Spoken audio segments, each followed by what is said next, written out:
Hello, welcome to Youth Assembly on Click Niger Online Radio. Today, the 14th day of September 2020. My name is Ene Kenyawe. According to the International Monetary Fund, IMF, the Nigerian economy is heavily dependent on the oil sector, which accounts for over 95% of export earnings and about 40% of government revenue. Recently in Nigeria, there has been an increase in the pump price of petroleum motor spirits, PMS, from 145 naira to 151 naira 56 kobo per liter, which is as a result of deregulation in the oil sector, and prices are now determined by the market. According to the presidency, the sector has been deregulated and the government is no longer in the business of fixing prices, as the prices are now being determined by market forces. The Petroleum Products Pricing Regulatory Agency, PPPRA, has also said that their job is to ensure Nigerians are not exploited.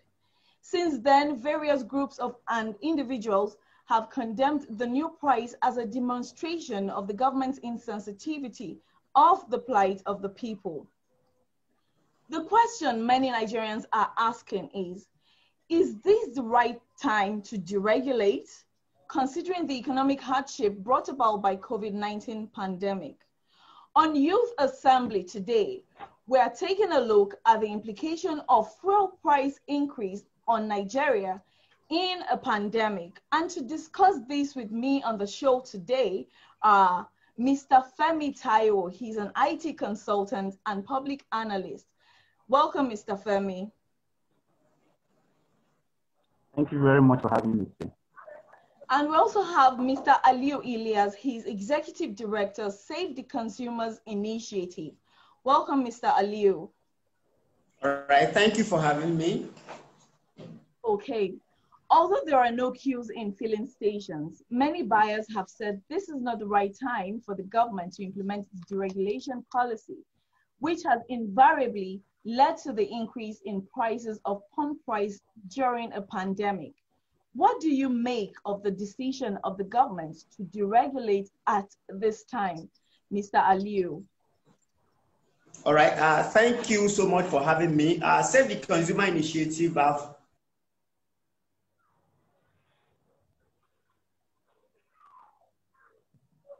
used the different medium to canvass against this price increment. It's very wrong. It's not timely. And I heard you said deregulation. This is not what is called deregulation.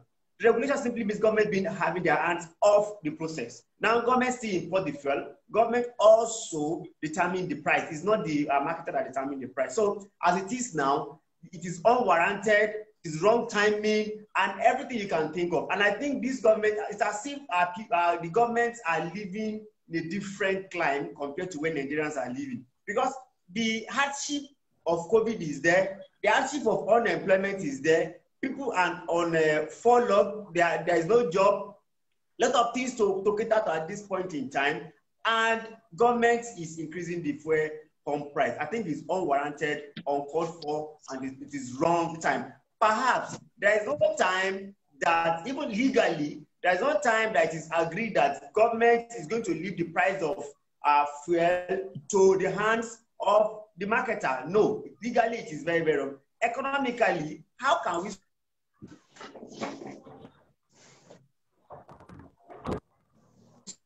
time? There's no way we can. For me, and we will continue to canvass the government to reverse this uninformed. Thank you. Okay, Mr. Femi, would you like to add to that? What do you make of the decision of the government to deregulate at this time? Well, I might have a bit of a contrary opinion, though, because we clamored for deregulation for several years, that the government should answer up its hand in the oil and gas sector and let the market forces determine prices. Well, I would say the best time to plant a tree was 20 years ago. The second best time to plant that tree is actually now, so that in 20 years' time we will see the fruit of that particular tree we're talking about. fine, it's the pandemic. It's a time that is not very convenient for anyone at the moment. But if you look at it on a second thought, the government is trying as much as possible to cut costs in every way. So what you would spend billions on a normal day over time, if you look at what it will cost the government doesn't have such an amount of money at the moment to spend on the subsidizing before. When you look at the landing cost and what it costs the government to bring fuel, the government has always been there to cater for the needs of Nigerians when it comes to the fuel prices. And the government has been the one determining the price, and we didn't want it before. In fact, there have been protests over the years. Remember the 2012 and like people protested and all that. Now, we shouldn't be in position to be telling the government that, okay, what we wanted then, we don't want it now anymore. It's like we really would not know what we're saying or what we want, because we demanded for it ever since. Now we're having it. Yeah, it's here to stay now. Okay. Now joining us on the show is Mr. Olushola Babalola. He's Executive Director of CESDA, that's Center for Environmental Sustainability and Development Awareness. Welcome, Mr. Olushola. Thank you so much. Good morning. Good morning. We're talking about the implication of fuel price increase on Nigeria in a pandemic. And the decision of the government to remove subsidy has not gone down well with many Nigerians who see this as a ploy by the government to continue to increase fuel prices. Why do you think people hold this viewpoint, even with the government's explanation that they are no longer in the business of fixing fuel prices? Mr. Olushola. Okay, thank you so much. Let me quickly say that the deregulation is a direct fallout of the policy announced by the federal government in March. But again, the government's supposed to be sensitive to the plight of the people, given the fact that, you know, there is a global pandemic where people are trying to come out of this pandemic in a way. We all knew what happened right from the wake of pandemic, where, you know, quite a number of households lost their jobs, and quite a number of people could not actually cope with the harsh, you know, condition at that particular point in time. And you can see the kind of war that we fought during the distribution of the palliative, whereby a majority of Nigerians, you know, claim that they didn't, you know, have the palliative, that the palliative did not reach them. So I think it's a bit harsh on the part of the federal government to, you know, go ahead with the deregulation policy announced in March. So, like we said, it's going to have a lot of adverse effect, you know, on people. People are trying to come out of the socio-economic condition that is being imposed on them, you know, by the global pandemic. There is no job, you know, the household income has reduced in a way. Some have even lost their own totally, you know, there is insecurity. So government's supposed to, you know, actually, you know, consider all these things, you know, before they, you know, they increase the pump price for it. So it's not a good decision, if you ask me, given the situation of things, you know, globally, particularly in Nigeria and developing country like Nigeria, you know, where people are grappling, you know, with the effect of the COVID-19 pandemic in the country. Okay, Mr. Aliyu, would you like to add to that? Oh, definitely. Please, I think we need to look at this from an economic point of view. Now, we have what is called hyperinflation. So for it to have increased any fair price, even at a marginal level, it will have astronomical effects on price of things. Very soon now you get to see that it will affect transportation. Anything that affects transportation affect everything, right? It will affect school fees, everything is going to affect. Perhaps when this government is coming on board, because I heard the other colleague of mine said, we rejected it last time, now it has to happen. When this government came on board, they said our refinery will be coming on board one by one every year. And by the time we have our refinery working, it will be very, very easy for them to remove their hand. Now, we are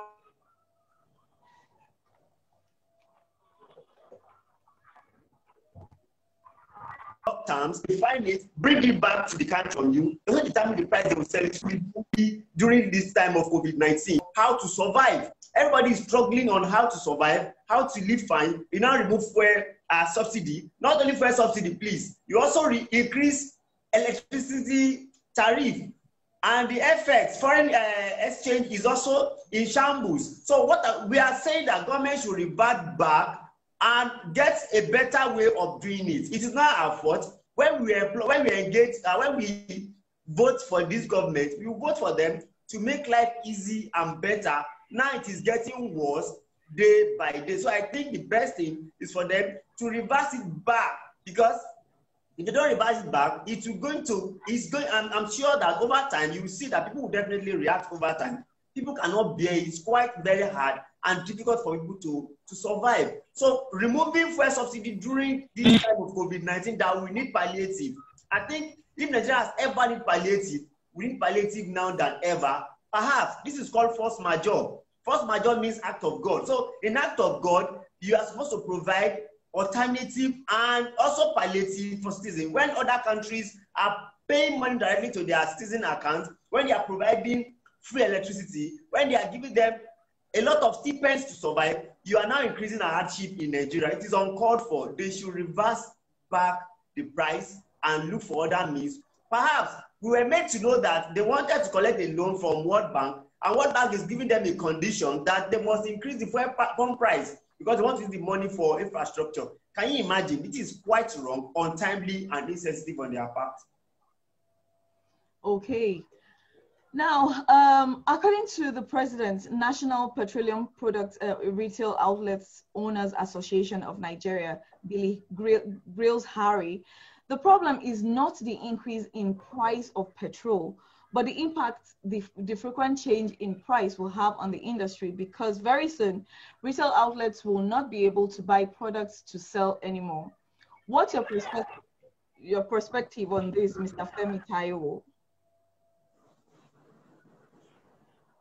Well, when you look at the whole situation as a whole, I don't believe there would be availability of the product to buy again, because the products would always be there. It's the availability of the marketers and people who are in charge to be able to bring it down in terms of looking at what it will cost them, landing cost, and what it would generate for them in terms of profit as well. Why these things are kind of looking like this is it would cost them the profit they've been looking at would really be reduced. I live in Lagos and I know a lot of things about some of what these marketers do. Lagos is a border country, is a border state ecology to Benin Republic. What most of them do a lot of time is they take these products from Lagos, where they get it at a very cheap amount due to the subsidy they are getting from the Nigerian government, that they ship it to the border countries, Nigeria, Nigeria, and some other countries around, to sell it at astronomical prices. So thereby making twice or three times the amount of money they would make. So now that the regulation is going to take effect, the prices are going to go higher. What they will be selling it at, even over there, will be practically almost the same thing. They will be selling it here in Nigeria, thereby far cutting the cost that rather cutting the profit that they will probably be looking at. Definitely, nobody would see a very huge business opportunity somewhere and would say, no, I would sell where it is cheap. So they are always looking for where it is very cheap and sell it where it is more expensive. So it has been the problem that we've been facing, and that is what has caused a lot of over time, because they find out that we would create artificial scarcity so that people would not be able to get fuel, whereby they will clamor, the government will come in, settle the problem, and then they will impact back to the process of selling to countries within the neighborhood of Nigeria. So I don't believe that that will become a problem, that will be having scarcity or not having products to buy. Products are always there. In fact, on the international market, the price has been fluctuating over time. If we look at what the government has done over time for Nigeria, if the government had hands up a long time ago, we would have been buying fuel at a very, very far higher rate than what we've been buying over time till now that the government is clamoring to stand for finally. I believe that everything will still go normal because the marketers will definitely cave in and they will have to sell in Nigeria. Okay, thank you very much, Mr. Femi.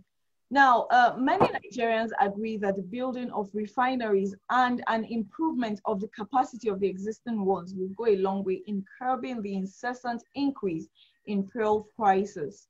Do you think the government jumped the gun by proceeding with the deregulation of the downstream sector without addressing the issue of improving our refining capacity and other concerns expressed by economists, Mr. Olushola? Hello? Yes, Mr. Olushola, that was for you. Okay, yeah, that's fine. So, like you rightly said, it's like putting the cart before the horse.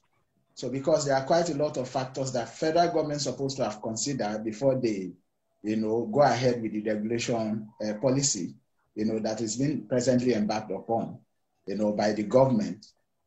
Given the fact that we have a very harsh socio-economic condition in the country, given to the global pandemic, again, we need to go back to some of the promises that government actually made during the election at the inception of this present regime, when they said that they are going to make sure that they are going to fix each refinery, per year. And up till now, they have not been able to do it. So definitely there's going to be a ripple effect,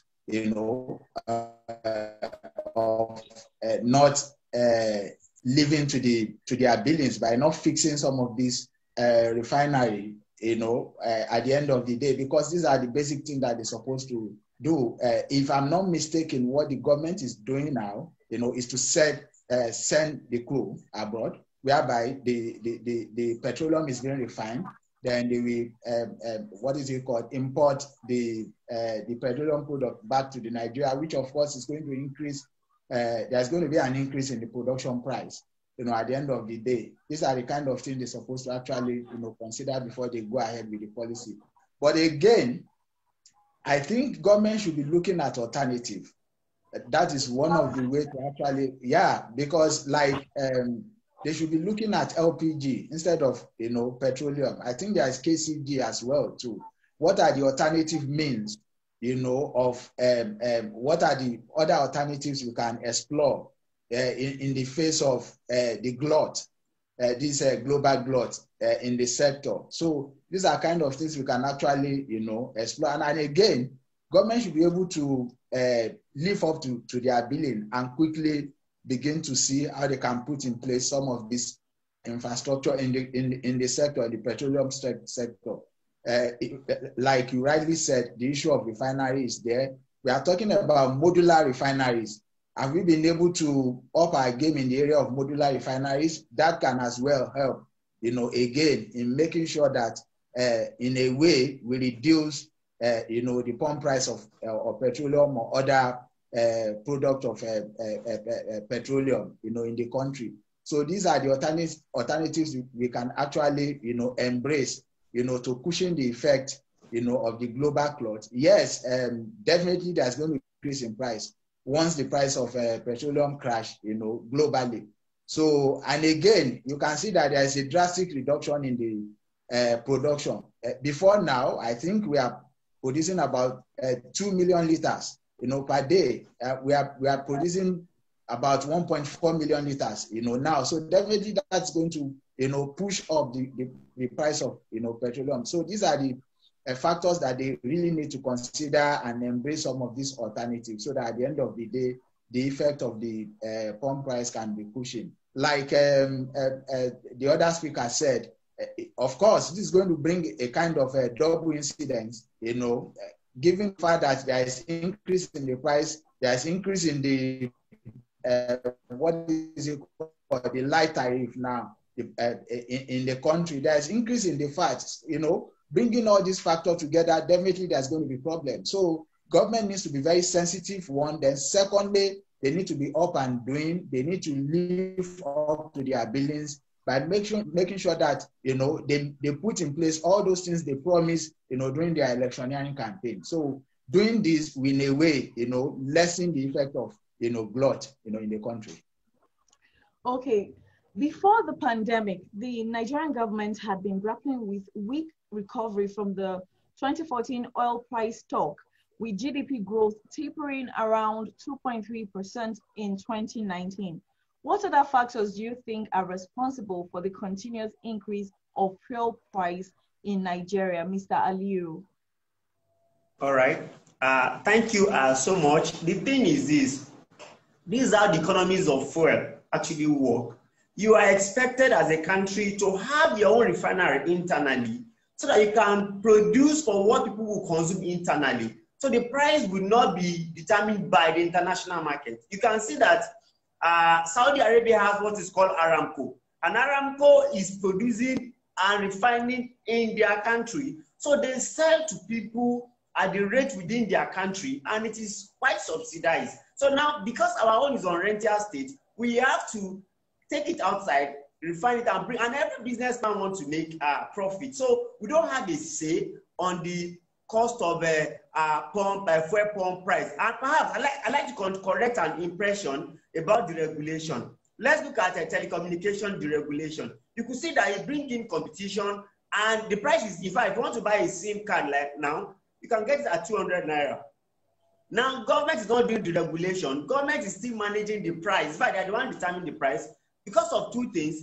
They are the only importer of fuel in Nigeria, and they are the one telling the sellers to sell it at a particular rate. So if you want to really deregulate, remove your hands off. Perhaps in our legal framework, there is no way it is written in law that Nigeria will leave determination of price to marketers. So it's still Nigeria government issue to handle prices because of citizens. So now their failure of fixing our refinery, it is what brought about these problems. Perhaps Dangote is building a refinery and it's going to be producing 650,000 barrels per day. And I listened to the GMD Kiari of NNPC, where he said Nigeria does not have the money to build a refinery. And I wonder what he's trying to say. Because when you say a country, since 2015 that this APC came on board, you said you are going to build a refinery. So if you have started building a refinery from 2015, this is 2020, I'm sure the refinery will be on board by now.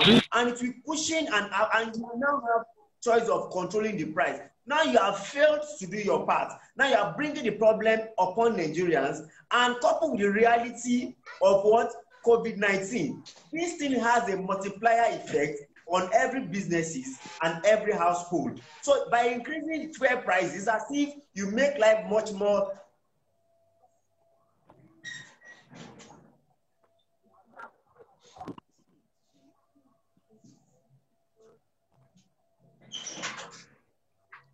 Mr. Aliyu. Difficult and worse. But, a lot of people that stay at home because they don't have the power to pay. So injury. So how do you want people to have this kind of price regime? You must make sure that your essence of engaging or essence of voting these people in is to really bring things to down. So if they don't get it right, they should engage a technocrat that can help them to really help to determine how much price will be and how they will forecast. This is force majeure, yes, act of God, but what is the plan? What do you have on ground? Perhaps I must tell you this, that this thing is not their own decision, it's backed by IMF decision, because before they can get a loan, they must increase fuel price, and by the time you do that, you want to get a loan for infrastructure. Now, if you increase infrastructure and stomach infrastructure become a problem, you are encouraging more banditry, you are encouraging more kidnapping, you are encouraging a lot of social vices that could fall on citizens in Nigeria. So I think the best thing is for government to reverse these prices and go back to the drawing board and know what to do. The best alternative for us is to have our local refinery controlled by government. That's how we can control prices in Nigeria. Okay. The criticism is that the timing of the deregulation is bad.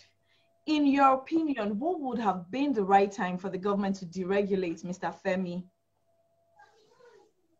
I would still maintain the point that the best time for the regulation is when you don't have the money to finance the subsidizing of petrol or other petroleum products anymore. Because even the biggest of countries that we have in the developed countries, they are struggling right now. So it's not a thing of we shouldn't do it now. This actually, to me, is the best time, because if I cannot afford, I often give this analogy. Okay, I used to send my kids to private school. I send them abroad for excursion. I send them on vacations and so many other luxuries they have. But when I don't have the money to do that anymore, what do you expect me to do? Obviously, test it and make things possible for them to live at the barest minimum. So I believe that the best time is still now. We should have done that a long time ago. Since we didn't do that a long time ago, I believe this is still the best time, because there's actually no funds that are able to continue the kind of largest as I would put it of society. But when you look at it over time, the government has been doing that for several years, and we clamored that the government should stop. Now, Mr. Olushola, would you like to add that? When is the best time for deregulation? Anyway, I think that should be left to the policymakers, because one, like we said, you need to feel the pulse of the public. You don't just deregulate simply because you want to deregulate. That looks more like government being selfish, because there are quite a number of things that we are going to consider if we are going to do that.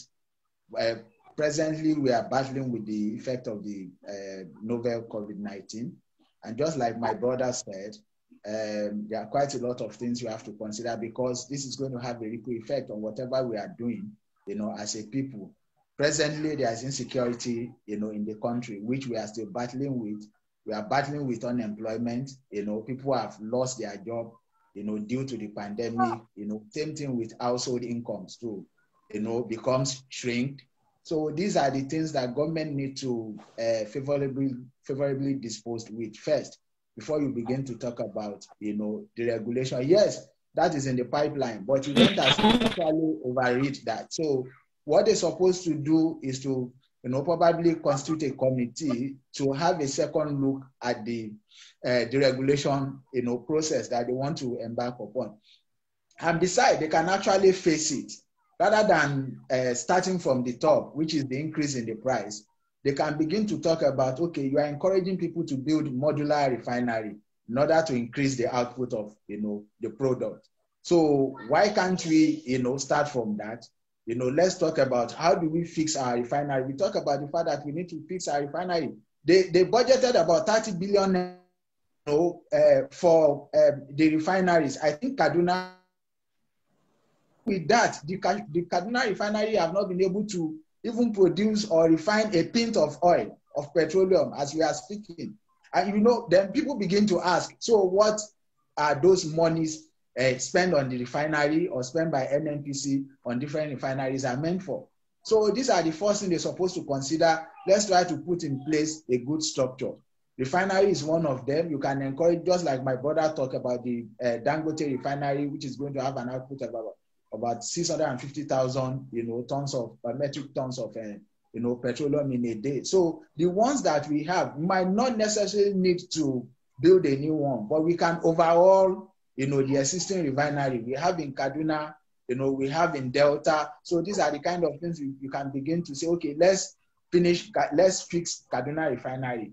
What is the capacity of Kaduna refinery? If it's about 500,000, then in a way that is going to, help. That's going to help us in a way. Then we can move to the one in Delta. Then we can encourage private investors too. Dangote has just demonstrated that, they can form a consortium, private people can actually come together to form a consortium, float an organization that can actually come together to build, another refinery. They can as well do a PPP, private public partnership initiative, whereby it's going to bring the private investors and government together, to put in place some of this infrastructure. So these are the kind of things they're supposed to have, well thought about before they announce the increase in the price, in the pump price. So it should be phased. They're supposed to phase it. Let's put the infrastructure in place first, before we talk about increase in the price. So these are the kind of things we can actually do, to help people.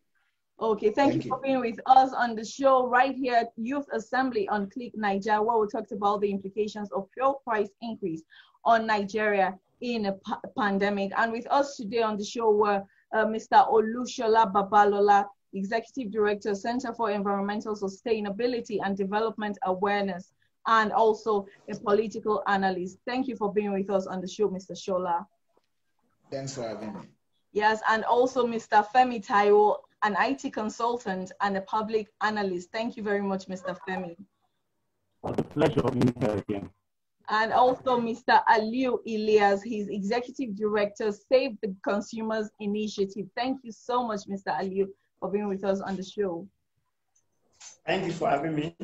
All right, we'll be right here with another topic, with another thing bothering the youth, right here on Click Nigeria Youth Assembly. My name is Ene Kenyawe, and my producers are Asma Usani